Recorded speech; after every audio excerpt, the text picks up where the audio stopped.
제5장. 대제사장마다 사람 가운데서 택한 자이므로 하나님께 속한 일에 사람을 위하여 예물과 속죄하는 제사를 드리게 하나니, 그가 무식하고 미혹된 자를 능히 용납할 수 있는 것은 자기도 연약에 휩싸여 있음이라. 그러므로 백성을 위하여 속죄제를 드림과 같이 또한 자신을 위하여도 드리는 것이 마땅하니라. 이 존귀는 아무도 스스로 취하지 못하고 오직 아론과 같이 하나님의 부르심을 받은 자라야 할 것이니라. 또한 이와 같이 그리스도께서 대제사장 되심도 스스로 영광을 취하심이 아니요 오직 말씀하신 이가 그에게 이르시되, 너는 내 아들이니 내가 오늘 너를 낳았다. 또한 이와 같이 다른 데서 말씀하시되, 내가 영원히 멜기세덱의 반차를 따르는 제사장이라. 그는 육체에 계실 때 자기를 죽음에서 능히 구원하실 이에게 심한 통곡과 눈물로 간구와 소원을 올렸고 그의 경건하심으로 말미암아 들으심을 얻었느니라. 그가 아들이시면서도 받으신 고난으로 순종함을 배워서 온전하게 되셨은즉 자기에게 순종하는 모든 자에게 영원한 구원의 근원이 되시고 하나님께 멜기세덱의 반차를 따른 대제사장이라 칭하심을 받으셨느니라. 멜기세덱에 관하여는 우리가 할 말이 많으나 너희가 듣는 것이 두나무로 설명하기 어려우니라. 때가 오래되었으므로 너희가 마땅히 선생이 되었을 터인데 너희가 다시 하나님의 말씀의 초보에 대하여 누구에게서 가르침을 받아야 할 처지이니 단단한 음식은 못 먹고 젖이나 먹어야 할 자가 되었도다. 이는 젖을 먹는 자마다 어린아이니 의의 말씀을 경험하지 못한 자요, 단단한 음식은 장성한 자의 것이니 그들은 지각을 사용함으로 연단을 받아 선악을 분별하는 자들이니라.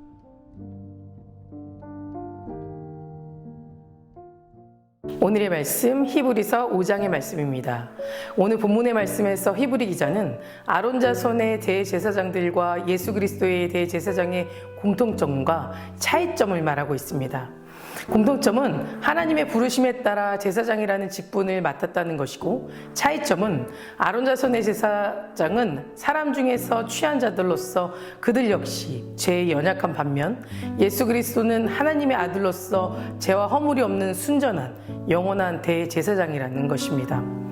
1절 말씀에는 예수 그리스도의 대제사장 되심을 말씀하기 위해 먼저 구약의 제사장직에 대해서 대제사장들마다 사람 가운데 취한 자라고 설명하고 있습니다.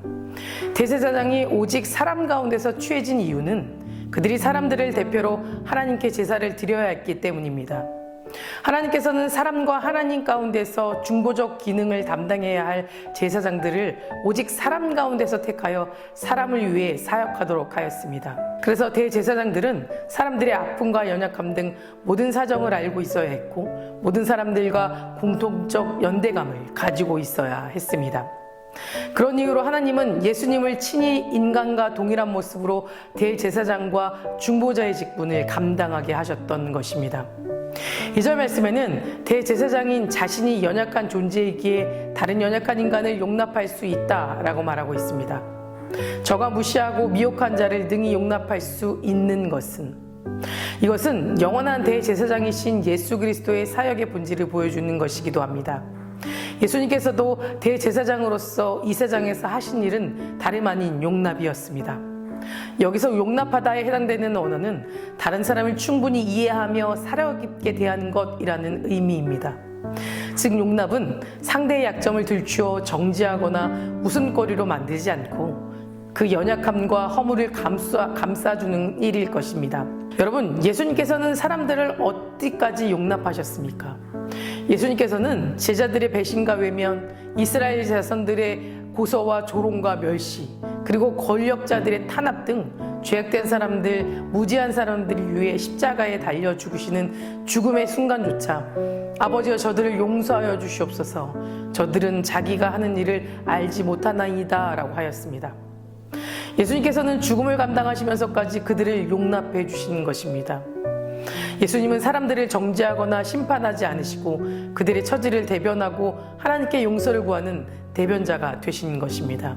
예수님이 이 땅에서 살아가신 삶의 모습은 제자인 우리들이 그대로 따라 살아야 할 삶인 것입니다. 그러기에 우리도 예수님처럼 남을 용납하는 삶을 살아야 합니다. 뿐만 아니라 히브리 기자는 예수님께서 하나님의 아들이시지만 친히 고난을 통해 순종을 경험하시고 그로 인해 인간을 구원하는 영원한 대제사장이 되셨다라고 강조하고 있습니다. 9절의 말씀입니다. 그가 아들이면서도 받으신 고난으로 순종함을 배웠어. 즉 하나님의 독생자이신 예수님께서도 하나님께 대한 순종을 이루시기 위해서는 고난이 필요했다라는 것입니다. 7절 말씀에 그는 육체에 계실 때에 자기를 죽임에서 능히 구원하실 이에게 심한 통곡과 눈물로 간구와 소원을 올렸고 그의 건건하심으로 말미암아 들으심을 얻었느니라 라고 하였습니다. 이것은 예수님께서 십자가의 죽음을 앞에 두고 이를 피하기 위하여 하나님께 눈물로 기도하셨던 일만을 가리키는 것이 아닙니다. 예수님이 이 땅에서 계실 때에 보이셨던 하나님에 대한 모든 경외함과 순종을 의미하는 것이기도 합니다.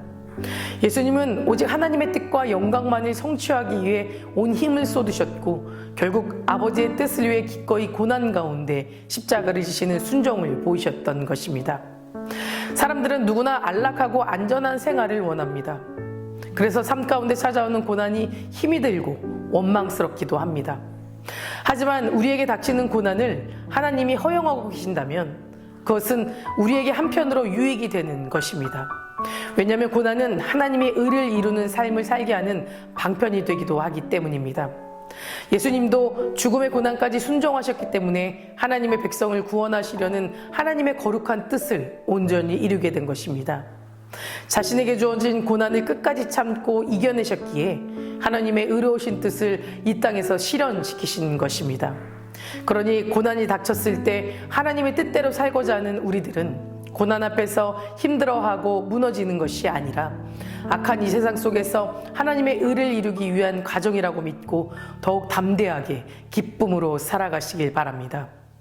오늘 본문은 8절에서 9절 말씀을 통해 예수님은 오직 고난과 순종을 통해 온전한 대제사장이 되었다고 말하고 있습니다. 온전하다라는 말은 순종을 통해 하나님이 구원 사역을 완성하셨다는 것이고 이를 통해 하나님과 인간으로부터 영원한 대제사장으로 인정받게 되셨다는 것입니다. 성도 여러분, 순종이라는 것은 하나님 뜻에 따라 행하는 것입니다. 몸과 마음과 정성을 온전히 드리는 것입니다. 이것은 말이나 생각으로만 되는 것이 결코 아닙니다. 하나님은 말뿐인 믿음이 아니라 진실된 마음으로 행동하는 믿음을 기뻐하십니다. 9절 말씀에도 분명하게 말씀하고 있습니다. 자기에게 순종하는 모든 자에게 영원한 구원의 근원이 되시고 예수님께서는 온전한 대제사장으로 자기를 제물로 삼아 하나님께 속죄 제사를 드리며 그의 말씀에 순종하는 모든 사람들의 구원의 근원이 되셨습니다.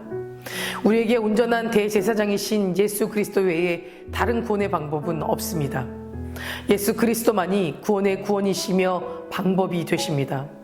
사도행전 4장 12절에서 베드로는 천한 인간에게 구원을 얻을 만한 다른 이름을 우리에게 주신 일이 없음이라 라고 하였습니다. 구원에 이르는 길은 오직 한 길뿐입니다. 우리가 믿고 있는 예수 그리스도의 십자가의 길만이 영원한 안식을 얻게 되는 유일한 구원의 길입니다. 이것이 성경이 말하는 변하지 않는 핵심 진리의 말씀입니다. 사랑하는 성도 여러분, 오늘 본문의 말씀을 통해 예수님께서는 하나님의 아들이었음에도 불구하고 오직 철저히 낮은 모습으로 고난 가운데 순종하셨다라고 하였습니다. 또한 이러한 순종을 통해서 완전하고도 영원한 대제사장이 되셨다라고 하였습니다. 우리도 말씀에서 보여주신 예수님의 길을 걸어가길 원합니다. 하나님이 정하신 그때가 오기까지 인내하고 순종하며 하나님의 뜻과 이웃의 필요를 살피며 복음을 전하고 또 구원의 의를 이루는 성숙하고도 온전한 성도로 변화되기를 간절히 소망합니다.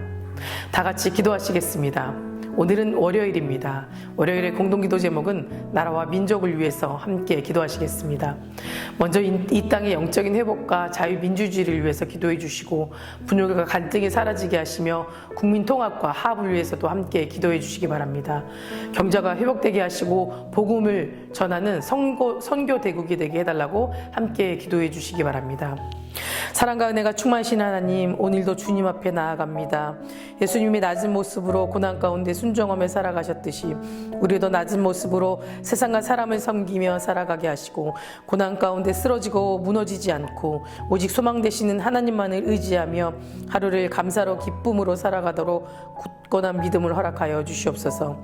특별히 이 나라와 이 민족을 위해 기도합니다. 경제적으로 어려운 가운데 있지만 하나님이 회복시켜 주실 것을 믿고 더욱 힘써 기도하는 나라 되게 하시며 분열과 갈등이 하루속히 사라지게 하셔서 한마음 한뜻으로 어려운 이 시간을 지혜롭게 이겨나갈 수 있는 나라 되게 하여 주시옵소서. 이 나라가 하나님을 더욱 경외하고 믿으며 예배를 지켜나가는 예배자가 세워지는 나라 되게 하셔서 하나님의 복음을 전하는 성교대국 되게 하여 주시옵소서.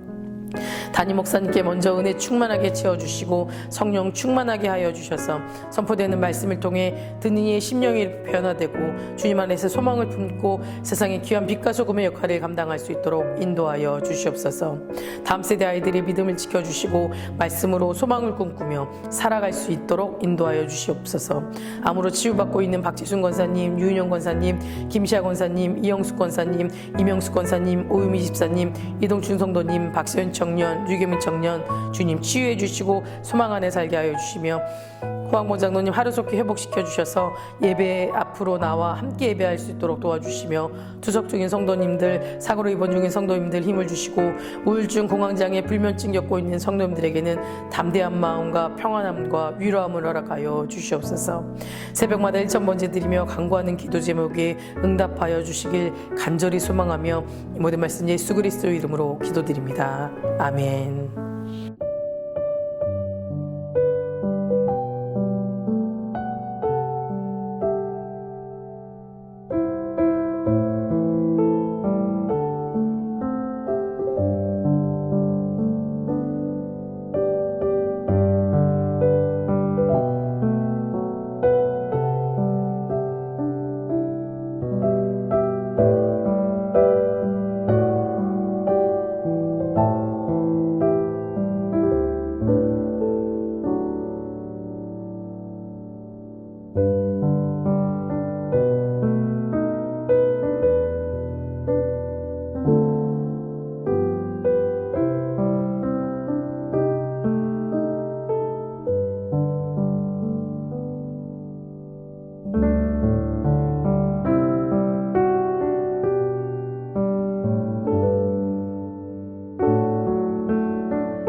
주